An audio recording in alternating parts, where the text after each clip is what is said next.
Because very often we don't find the academics being outspoken about issues of policy. But I feel that in this country, we ought to start adopting that approach. So how do we marry the science? The science and then the policy aspect? Because you are at the center, you are watching how, of course, there's either an alignment or a disjointed coordination between the sciences and policy implementation. So what would you have to say about that? Thank you very much. You've influenced what I was going to say by the way you've put the question. Because all over the world, academia, you don't hear us mainly in the forefront of policy, except for maybe departments that are policy-oriented.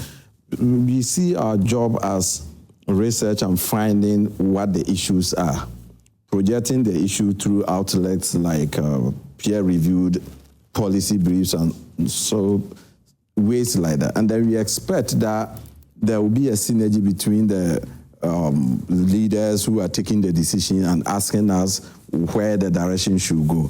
So in terms of climate, what seems to be happening is that at the global level, there is synergy between policy and academia or science, because the fourth voice is the IPCC, the Intergovernmental Panel on Climate Change. And they analyze and say, at the global scale, this is what is going on. So everybody knows in terms of climate change, sea levels are rising, temperatures are going up.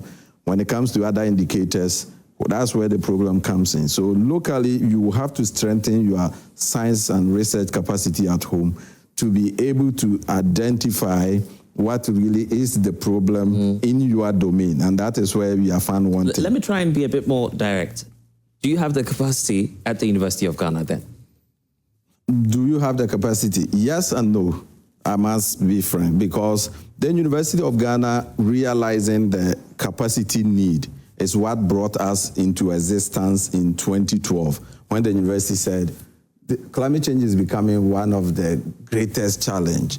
And the departments were not set up to do this. So let's cut in and do that. So we put a fantastic proposal together, and we were supported by the then Open Society Foundation, and we formed the climate change unit of the university. I mean, we have trained over 200 men and women since that to contribute to the fight. So we are building the capacity.